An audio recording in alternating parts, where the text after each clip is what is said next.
नमस्कार दोस्तों। पुस्तक दिल से दिल तक, अध्याय 44।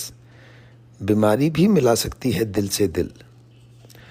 कुछ समय पहले तक किसी भी जटिल मेडिकल समस्या के लिए लोग नेपाल से भारत आते थे और यहीं इलाज करवाते। आज से 15-20 वर्ष पूर्व नेपाल में मेडिकल सुविधाएं बहुत अच्छी नहीं थीं, किंतु धीरे धीरे वे बेहतर होती गईं। अब तकरीबन सभी तरह के इलाज नेपाल में ही संभव हो गए। एक विचित्र संयोग यह था कि एक हिंदुस्तानी महिला जो काफ़ी समय से नेपाल में कार्यरत थी, उन्होंने अपनी दिल्ली निवासी माँ को काठमांडू बुलाया। उनकी माँ की यह काठमांडू यात्रा बहुत विशेष थी। उनके दोनों कूलों में आर्थराइटिस की वजह से चलने में अत्यधिक तकलीफ थी। शरीर काफ़ी जकड़ा हुआ और झुका हुआ रहता था। काफ़ी वर्षों से वे ठीक से चल नहीं पाई थीं और बमुश्किल घर के बाहर निकल पाती थीं। व्हील चेयर की मदद और काफ़ी प्रयासों के बाद उस महिला ने अपनी माँ को मनाया कि वे एक बार काठमांडू अवश्य आएं। जब वे महिला अपने बेटी के आग्रह पर नेपाल पहुंची तो उन्होंने संभवतः पहली बार इतना खूबसूरत देश और शहर देखा।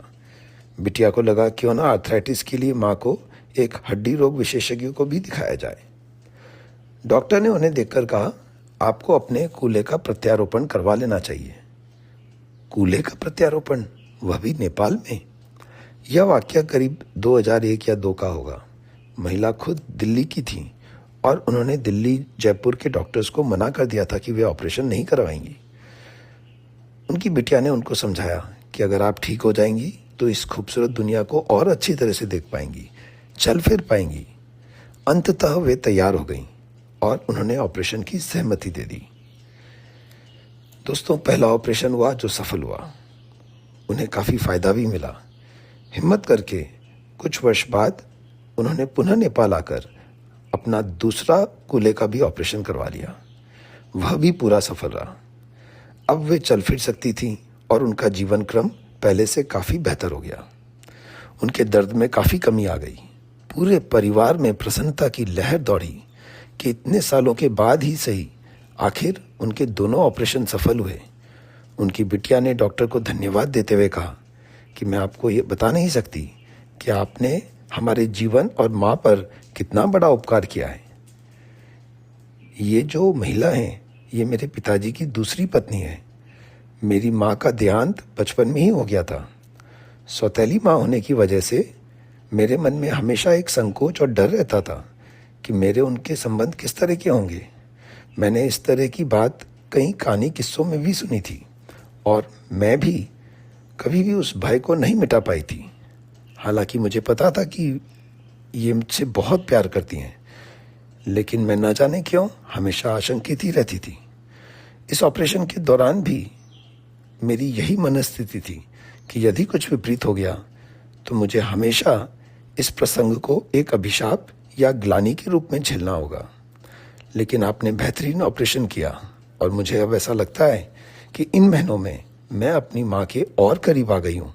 हमारे संबंध और मधुर और प्रगाढ़ हो गए। सच कहूँ डॉक्टर साहब, तो मुझे मेरी माँ वापस मिल गई है। आपको बहुत बहुत धन्यवाद। उन डॉक्टर को भी यह सुनकर बहुत अच्छा लगा। उन्होंने उस बिटिया को बताया, मैं अभी आपकी माँ से ही मिलकर आ रहा हूँ। वे मानसिक और शारीरिक रूप से काफ़ी अच्छा महसूस कर रही हैं। उन्होंने भी मेरा हाथ पकड़कर मुझे धन्यवाद कहा और हाँ, उन्होंने भी यह भी कहा कि इस ऑपरेशन की वजह से मुझे पता चला कि मेरी बिटिया मुझसे कितना प्यार करती है और मेरा कितना ध्यान रख सकती है। आपने हम दोनों माँ बेटी के रिश्तों की एक नई इबारत रच दी है डॉक्टर साहब। आपको बहुत बहुत धन्यवाद। मित्रों, कितनी अद्भुत कहानी है यह।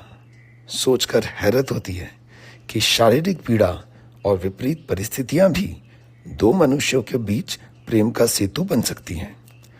चिकित्सा व्यवसाय में ऐसे प्रसंगों का घटना डॉक्टर, मरीज, परिजन के त्रिकोण का नया फलसफा रच देता है। अद्भुत है ये दुनिया। धन्यवाद।